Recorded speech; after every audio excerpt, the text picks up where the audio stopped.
बिस्मिल्लाहिर्रहमानिर्रहीम। आज हमारा लेक्चर नंबर 12 है और इस लेक्चर नंबर 12 के अंदर मैं आपके सामने उर्दू आईटी एकेडमी की तरफ से अपने कोर्स का एक आखिरी रिव्यू लेक्चर प्रेजेंट कर रहा हूँ। और इस लेक्चर के अंदर हम जो टॉपिक्स कवर करेंगे उनमें सबसे पहला और इम्पोर्टेंट टॉपिक है वो है ऑफिस 365 70346 कोर्स रिव्यू। और उसके बाद फिर मैं आपको ये बताऊंगा कि ऑफिस 365 के अलावा और कौन-कौन सी क्लाउड सर्विसेज होती हैं जिसके बारे में हम इन फ्यूचर आगे बात करेंगे hopefully. And cloud services basically है क्या, उसके बारे में हम एक शॉर्ट ओवरव्यू लेके चलेंगे। साथ-साथ तीसरा जो हमारा टॉपिक होगा, how to start Office 365 lab, ये उन लोगों के लिए है जो मेरा पहला लेक्चर देखना भूल गए हैं। तो जो लोग मेरा पहला लेक्चर देखना भूल गए हैं और उनको ये नहीं पता कि ऑफिस 365 की लैब को हम किस तरीके से स्टार्ट कर सकते हैं, तो उनके लिए इस आखिरी लेक्चर में हल्का सा हल्का सा मैं टच दूंगा ताकि उनको ये आइडिया हो जाए कि ऑफिस 365 की लैब हम किस तरीके से स्टार्ट कर सकते हैं। तो ऑफिस 365 70346 के कोर्स रिव्यू में जो हमारे पास टोटल नंबर ऑफ लेक्चर्स हैं जिनके अंदर हमने ऑफिस 365 के 70346 के कोर्स को कवर किया है, वो टोटल लेक्चर्स 11 है। और इस लेक्चर के अंदर हम कोर्स रिव्यू कर रहे हैं, ठीक है? कोई चीज़ कवर नहीं कर रहे क्योंकि वो हम ऑलरेडी कवर कर चुके हैं अपने तमाम पिछले लेक्चर्स में। तो इस लेक्चर के अंदर हम कोर्स रिव्यू कर रहे हैं और ये लेक्चर नंबर 12 है। तो लेक्चर 1 में हमने क्या किया था? लेक्चर 1 में हमने ऑफिस 365 के इंट्रोडक्शन को कवर किया था, जिसके अंदर मैंने आपको ऑफिस 365 पर किस तरीके से साइन अप करते हैं और उसकी क्या प्रोसेस है, उसके बारे में एक डिटेल लेक्चर डिलीवर किया था और उससे उम्मीद करता हूँ कि आपको काफ़ी फ़ायदा हुआ होगा। लेक्चर नंबर 2 के अंदर हमने कस्टम डोमेन को किस तरीके से ऐड करते हैं ऑफिस 365 में, यूज़र प्रोविजनिंग किस तरीके से होती है, ये चीज़ देखी थी। इसी तरीके से लेक्चर नंबर 3 में हमने यूज़र एंड पासवर्ड मैनेजमेंट को कवर किया था फॉर ऑफिस 365। लेक्चर नंबर 4 में हम यूज़र को ऑफिस 365 लेवल पर किस तरीके से मैनेज कर सकते हैं। लेक्चर नंबर 5 में राइट मैनेजमेंट सर्विस क्या है? राइट मैनेजमेंट सर्विस का मैंने आपको डेमो भी करके दिखाया था और काफ़ी सारी चीज़ें आपको एक्सप्लेन करके दिखाई थी। और रियल वर्ल्ड में जिस तरीके से राइट मैनेजमेंट सर्विस को इस्तेमाल किया जाता है, उस तरीके से मैंने आपको राइट मैनेजमेंट सर्विस के बारे में बताया था। लेक्चर नंबर 6 में हम एडमिनिस्ट्रेटर रोल्स की बात कर रहे होते थे। एडमिनिस्ट्रेटर रोल्स किस-किस तरीके के होते हैं ऑफिस 365 में। और लेक्चर नंबर 6 हमारा बड़ा इम्पोर्टेंट था क्योंकि ऑफिस 365 का एडमिनिस्ट्रेटर एरिया बेसिकली हम इसी लेक्चर में कवर कर रहे थे। लेक्चर नंबर 7 में हम किस तरीके से बुल्क यूज़र क्रिएशन ऑफिस 365 पे कर सकते हैं और ऑफिस 365 में बुल्क यूज़र क्रिएशन की क्या अहमियत है। लेक्चर नंबर 8 में हमने office 365 pro plus installation and client connectivity की बात की थी कि हम किस तरीके से ऑफिस 365 के प्रो प्लस को इंस्टॉल कर सकते हैं और क्लाइंट कनेक्टिविटी किस तरीके से ऑफिस 365 के साथ हो सकती है। लेक्चर नंबर 9 में हमने single sign on and ADFS deployment architecture को कवर किया था, जिसके अंदर मैंने आपको कोई लैब डिलीवर नहीं की थी, लेकिन मैंने आपको थ्योरेटिकल स्ट्रक्चर के अंदर सारी चीज़ें समझाई थी, जिसकी लैब हम अगले कोर्स में ज़रूर देखेंगे। क्योंकि अगला कोर्स जो है वो हमारा एंटरप्राइज ऑफिस 365 डोमेन से रिलेटेड है, जिसमें वो बहुत सारी चीज़ें होंगी जो कि एडवांस सर्विसेज के तौर पे कंसिडर की जाती हैं।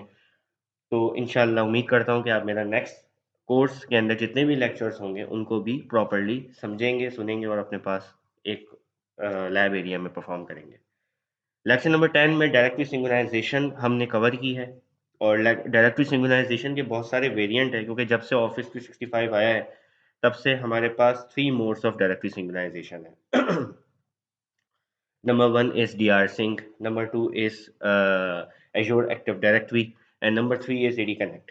तो बेसिकली AD Connect हमारा लेटेस्ट वेरिएंट है ऑफिस 365 के अंदर, जिसके ज़रिए हम डायरेक्टरी सिंक्रोनाइजेशन करते हैं। तो मैंने लेक्चर 10 में AD Connect टूल का इस्तेमाल करते हुए डायरेक्टरी सिंक्रोनाइजेशन करके आप लोगों को दिखाई है। लेक्चर नंबर 11 में हम trouble shooting and best practices को कवर करते हैं ऑफिस 365 में, जो कि मैंने आपको एक प्रॉपर आपको एक यूँ समझ लें, एक यूआरएल आपको ऑफ माइक्रोसॉफ्ट ऑफिस 365 का दिखाया है, जहाँ पर आपके पास ट्रबल शूटिंग के और बेस्ट प्रैक्टिसेस के बहुत सारे वेरिएंट अवेलेबल हैं और उनके ज़रिए आप ट्रबल शूटिंग बहुत आसानी से कर सकते हैं। ऑफिस 365 का कोई भी प्रॉब्लम उस आर्टिकल के अंदर ना हो ऐसा नहीं है।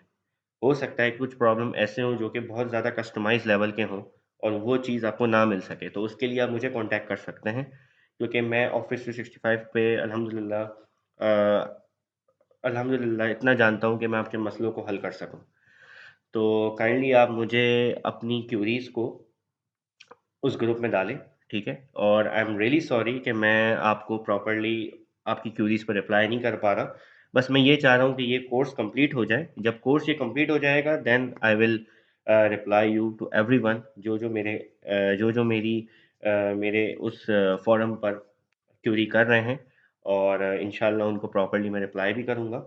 और उनको मैं प्रॉपर्ली रिप्लाई कर नहीं पा रहा क्योंकि मेरे पास कुछ अपने ऐसे टफ स्केड्यूल है जिसकी वजह से मुझे टाइम नहीं मिल पा रहा। लेकिन जब ये कोर्स कंप्लीट हो जाएगा तो डेफिनेटली आपके पास एक पूरा वेरिएंट आ जाएगा फ्रॉम टॉप टू बॉटम। तो फिर आपके पास क्यूरीज भी बहुत ज़्यादा होंगी और मुझे अच्छा लगेगा कि आप मुझसे ज़्यादा से ज़्यादा क्यूरी करें। तो ये था हमारा एक ऑफिस 365 70346 का कोर्स रिव्यू, जिसके अंदर मैंने आपको लेक्चर नंबर 1 से लेक्चर नंबर 11 तक क्या क्या चीज़ें कवर कराई हैं और किस तरीके से हमने इस पूरे कोर्स को कवर किया है 70346, जो कि माइक्रोसॉफ्ट का एनेबलिंग ऑफिस 365 सर्विस कहलाता है। Cloud service. अब हम आ जाते हैं क्लाउड सर्विसेज पर। तो बेसिकली माइक्रोसॉफ्ट के अंदर 4 वेरिएंट हैं। अब आप अभी आप क्लाउड को भूल जाएं कि क्लाउड क्या है, पहले तो ये समझ लें 4 वेरिएंट कौन कौन से हैं। जो सबसे पहला वेरिएंट माइक्रोसॉफ्ट ने दिया था वो था ऑन प्रेमिसेस। ऑन प्रेमिसेस का मतलब ये होता है कि आपके पास जितनी भी सर्विसेज हैं वो माइक्रोसॉफ्ट की आपके ऑर्गेनाइजेशन इन्वायरमेंट के अंदर चल रही हैं, ठीक है? यानी आपके पास अगर एक्सचेंज है, शेयर पॉइंट है, आपके पास अगर स्काई फॉर बिजनेस है, तो वो सब आपके ऑन प्रेमिसेस एनवायरनमेंट में चल रहा है, जिससे क्लाउड की कोई कनेक्टिविटी नहीं है। इसी तरीके से माइक्रोसॉफ्ट ने ऑन प्रेमिसेस के अलावा 3 बड़ी चीजें निकाली हैं जिसका कंपटीशन कोई भी नहीं है अभी तक। Number 1 is infrastructure as a service, जो कि माइक्रोसॉफ्ट ने एज्योर के जरिए आपको एक क्लाउड सर्विस प्रॉपर्ली प्रेजेंट की है, जो कि आपको एक इंफ्रास्ट्रक्चर एज अ सर्विस की फॉर्म में डिलीवर कर रहा है। द पॉइंट इज, आपने अगर अपने क्लाउड सर्विस को इस तरीके से यूज करना है कि आप अपने इंफ्रास्ट्रक्चर को क्लाउड पे मूव कर दें और उस इंफ्रास्ट्रक्चर से एक सर्विस अपनी ऑर्गेनाइजेशन के अंदर लें, तो माइक्रोसॉफ्ट आपको ये फैसिलिटी भी दे रहा है। जैसे कि अगर आप ये कहते हैं कि यार मेरी वर्चुअल मशीन जो है मेरे इन्वायरमेंट में होस्टेड ना हो, मेरी वर्चुअल मशीन, मेरा स्टोरेज, मेरी नेटवर्क कनेक्टिविटी, मेरी फायरवॉल, ये सब की सब क्लाउड पे होस्टेड हो, उनको मैं मैनेज क्लाउड से करूं, लेकिन उनकी फैसिलिटी, उनकी सर्विस को मैं अपनी ऑर्गेनाइजेशन में इस्तेमाल कर रहा हूं, तो माइक्रोसॉफ्ट ने आपको ये एक फ्लेवर दिया है क्लाउड के अंदर, जिसको हम इंफ्रास्ट्रक्चर एज अ सर्विस कहते हैं। इसी तरीके से प्लेटफॉर्म एज अ सर्विस, एक ऐसा प्लेटफॉर्म जो बाय डिफॉल्ट माइक्रोसॉफ्ट ने क्लाउड के अंदर बनाया हुआ है, जिसमें आपको सिर्फ अपनी मैनेजमेंट और अपनी कस्टमाइजेशन करनी है, दैट्स इट। फॉर एग्जांपल, अगर मैं आपको ये कहता हूं कि यार आप अपने एनवायरनमेंट में एसक्यूएल सर्वर खुद डिप्लॉय करें और खुद उस एसक्यूएल सर्वर को इस्तेमाल करें अपनी डेटाबेसेस के लिए, और उसके बाद उस डेटाबेसेस से आप अपनी एप्लीकेशन को चलाएं, तो आपके पास 3 लेवल पर काम है। एक तो आपने उसका हार्डवेयर, उसका सॉफ्टवेयर रेडी करना है, फिर उसकी आपने डेटाबेसेस रेडी करनी है, और उसके बाद आपने उस डेटाबेसेस को एप्लीकेशन के साथ कनेक्ट कराना है। तो ये बेसिकली मल्टीपल स्टेप्स हैं जो कि आपने परफॉर्म करने हैं, तब जाके आप अपने एनवायरनमेंट के अंदर एक प्लेटफॉर्म ले आएंगे जिसको आप यूज करेंगे अपनी एप्लीकेशंस के लिए। बट मजे की बात यह है कि क्लाउड सर्विस के अंदर माइक्रोसॉफ्ट ने आपको प्लेटफॉर्म ऑलरेडी दिया हुआ है। मतलब आपने प्लेटफॉर्म बनाने की जरूरत ही नहीं है। अगर आप ये कहते हैं कि मुझे एसक्यूएल की डीबी चाहिए, तो माइक्रोसॉफ्ट आपको एसक्यूएल की डीबी देने के लिए रेडी है। जस्ट आपने अपनी उस डीबी को एप्लीकेशन के साथ कनेक्ट करना है। तो बेसिकली अगर आपको डीबी माइक्रोसॉफ्ट दे रहा है, तो उसका मतलब माइक्रोसॉफ्ट ने अपने प्लेटफॉर्म पे एसक्यूएल को रेडी किया हुआ है और उससे वो आपको डीबी दे रहा है। तो डीबी माइक्रोसॉफ्ट आपको प्रोवाइड कर रहा है और एप्लीकेशन आपकी है जो इस डीबी के साथ कनेक्ट हो रही है। तो बेसिकली प्लेटफॉर्म माइक्रोसॉफ्ट ने आपके लिए ऑलरेडी बनाया हुआ है और आप उसको इस्तेमाल कर रहे हैं अपनी एप्लीकेशन की कनेक्टिविटी करने के लिए, और आपको खुद इससे अंदाजा हो जाता है कि आपका कितना काम इससे कम हो जाता है। तो जब आप प्लेटफॉर्म एज अ सर्विस की बात करते हैं, उसमें आपने एसक्यूएल का लाइसेंस भी लेना नहीं होता। क्योंकि आप डीबी यूज कर रहे हैं, पूरा एसक्यूएल वेरिएंट यूज नहीं कर रहे हैं, पूरा एसक्यूएल सर्वर यूज नहीं कर रहे हैं, आप डीबी यूज कर रहे हैं, तो आपने डीबी के हिसाब से पर आवर लेवल पर आपने चार्जेस पे करने होते हैं। आपने एसक्यूएल का सर्वर लाइसेंस बाय करने की आपको जरूरत नहीं है। और वो एसक्यूएल सर्वर जब आप लेते हैं तो उसकी हाई अवेलेबिलिटी की भी मेक श्योर आपके पास होनी चाहिए। लेकिन अगर आप डीबी लेते हैं तो प्लेटफॉर्म ऑलरेडी रेडी है, तो प्लेटफॉर्म माइक्रोसॉफ्ट की तरफ से हाई अवेलेबल हुआ है और आपकी डीबी मल्टीपल जगहों पर उसकी कॉपी मौजूद है। तो आपको ये सोचने की भी जरूरत नहीं है कि आपकी डीबी क्या हाई अवेलेबल है या नहीं, क्योंकि आप डीबी यूज कर रहे हैं, प्लेटफॉर्म माइक्रोसॉफ्ट का बनाया हुआ है। लेकिन जब आप माइक्रोसॉफ्ट की इंफ्रास्ट्रक्चर एज अ सर्विस को इस्तेमाल करते हुए एक वीएम पर एसक्यूएल सर्वर को इंस्टॉल करते हैं और फिर कहते हैं कि यार मुझे इसकी हाई अवेलेबिलिटी करनी है, देन आपने एसक्यूएल सर्वर का लाइसेंस भी बाय करना है। देन आपने वर्चुअल मशीन के पॉइंट ऑफ व्यू से हाई अवेलेबिलिटी सोचने की जरूरत नहीं है, क्योंकि वर्चुअल मशीन के पॉइंट ऑफ व्यू से आपने अवेलेबिलिटी वीएम अवेलेबिलिटी सेट बनाने हैं। इससे होगा ये कि आपकी वर्चुअल मशीन मल्टीपल जगहों पर उसके इंस्टेंस मौजूद होंगे और उस इंस्टेंस की वजह से आपकी वर्चुअल मशीन हाई अवेलेबल हुई भी होगी। और वो हो सकता है कि अगर किसी होस्ट पर हाइपरवाइजर होस्ट पर अगर डिजास्टर आता है तो आपकी वर्चुअल मशीन दूसरे हाइपरवाइजर होस्ट से कनेक्ट हो जाएगी। तो ये सारा ऑटोमेशन बैकएंड पर माइक्रोसॉफ्ट के एनवायरनमेंट में चल रहा है। लेकिन अगेन, क्योंकि आपने एसक्यूएल सर्वर एक वर्चुअल मशीन पर खुद डिप्लॉय किया है, चाहे वो ऑन प्रेमिसेस की वर्चुअल मशीन हो, चाहे वो क्लाउड की वर्चुअल मशीन हो, तो उसकी हाई अवेलेबिलिटी की जिम्मेदारी और उसकी लाइसेंस कॉस्ट आपकी है। यानी वो हाई अवेलेबिलिटी आपको माइक्रोसॉफ्ट प्रोवाइड नहीं करेगा, ना वो एसक्यूएल सर्वर का लाइसेंस आपको माइक्रोसॉफ्ट प्रोवाइड करेगा। आपने एसक्यूएल सर्वर का लाइसेंस खुद परचेज करना है, उसकी हाई अवेलेबिलिटी की जिम्मेदारी आप ही की है, बेशक आप क्लाउड की वर्चुअल मशीन पर एसक्यूएल सर्वर को इंस्टॉल करें। लेकिन जब आप प्लेटफॉर्म एज अ सर्विस पर आ जाते हैं तब आपने एसक्यूएल सर्वर बनाया है ही नहीं। आपके पास एसक्यूएल सर्वर बनाया मौजूद है, आपने जस्ट एक डीबी यूज की है जो कि आप एप्लीकेशन की अपनी एप्लीकेशन के साथ उसको कनेक्ट कर रहे हैं। तो उसकी हाई अवेलेबिलिटी और एसक्यूएल सर्वर की लाइसेंस की आपको फिक्र करने की जरूरत नहीं है, क्योंकि वो माइक्रोसॉफ्ट के एंड पर मैनेज हो रही है। और माइक्रोसॉफ्ट के एंड पर मैनेज होने का मतलब, क्योंकि माइक्रोसॉफ्ट का प्लेटफॉर्म है तभी वो माइक्रोसॉफ्ट मैनेज कर रहा है। और डेटाबेसेस, एसक्यूएल की डाटा, इसी तरीके से और भी बहुत सारे प्लेटफॉर्म है जो कि माइक्रोसॉफ्ट ने आपको बना के दिए हुए हैं और आप जस्ट उसे मैनेज करते हैं। The point is SQL server और एसक्यूएल सर्वर डीबीज के प्लेटफॉर्म को Microsoft platform as a service नहीं कहता, माइक्रोसॉफ्ट कहता है डेटाबेस एज अ सर्विस। तो क्योंकि माइक्रोसॉफ्ट आपको एक डेटाबेस दे रहा है और वो डेटाबेस आप एक पर्टिकुलर अपनी सर्विस के साथ कनेक्ट कर रहे हैं, in a form of application level, in a form of everything, आप उस डेटाबेस को अपनी एप्लीकेशन के साथ कनेक्ट कर रहे हैं ताकि आपका डाटा, आपकी एप्लीकेशन का डाटा एसक्यूएल की डीबी में सेव होता रहे। तो Microsoft basically database as a service आपको एसक्यूएल की फॉर्म में दे रहा है इन एज्योर, तो आप उसको यूज कर सकते हैं। इसी तरीके से सेस, सेस एक बहुत कमाल की चीज है। आपने सेस की, सेस बेसिकली है क्या? सेस है software as a service. Software as a service यानी माइक्रोसॉफ्ट ने आपको क्लाउड पर एक सॉफ्टवेयर की फैसिलिटी दी हुई in the form of service, like office 365। Office 365 क्या है? ऑफिस 365 एक पूरा बैकएंड पर एक प्रोडक्ट है जो कि मल्टीपल सर्विसेज को आपस में एक दूसरे के साथ इंटीग्रेट करके रखा हुआ है। फॉर एग्जांपल, अगर माइक्रोसॉफ्ट एक्सचेंज की बात करूं तो माइक्रोसॉफ्ट एक्सचेंज ऑनलाइन आपके लिए ऑनलाइन है, माइक्रोसॉफ्ट के लिए ऑनलाइन नहीं है। माइक्रोसॉफ्ट के लिए उनकी प्रोडक्ट है, एक्सचेंज सर्वर है, जो कि उनके उनके एनवायरनमेंट में डिप्लॉय हुई भी है। और ऑफिस 365 पर उसका सिर्फ ऑनलाइन मैनेजमेंट अवेलेबल है, यानी यूं समझ लें ऑनलाइन फ्लेवर कस्टमर्स के लिए अवेलेबल है और हार्डवेयर एंड सर्वर फ्लेवर वो माइक्रोसॉफ्ट के पास मैनेज हो रहा है। तो बेसिकली माइक्रोसॉफ्ट आपको सॉफ्टवेयर दे रहा है लेकिन एक सर्विस की फॉर्म में, जिसको आप यूज करें as a management user, as a not as a server administrator, not as a hardware administrator.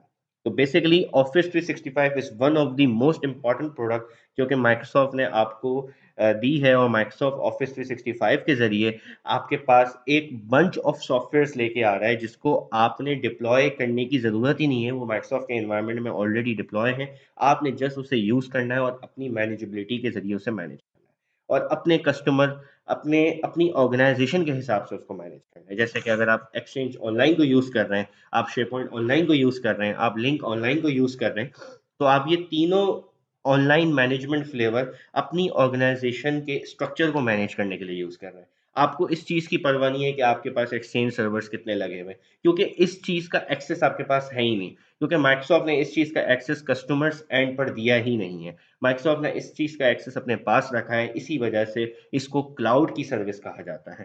ठीक है, क्योंकि अगर ये चीज़ आपको दे दी जाती तो फिर सैस का मकसद खत्म हो जाता, फिर सॉफ्टवेयर एज अ सर्विस का मकसद खत्म हो जाता। इसी तरीके से हमारे पास एक और सॉफ्टवेयर अवेलेबल है जैसे ऑफिस 365 है। इसी तरीके से एंटरप्राइज मोबिलिटी सूट है जिसका एक वेरिएंट है विंडोज इंट्यून, जिसको हम इंट्यून कहते हैं। तो ये मैं आपको बताऊंगा कि इंट्यून क्या है। अभी आप इतनी सी बात समझ लें इंट्यून के पॉइंट ऑफ व्यू से। इंट्यून आपके पास मोबाइल डिवाइस मैनेजमेंट और computer management, mobile device management और कंप्यूटर मैनेजमेंट के लिए इस्तेमाल किया जाता है।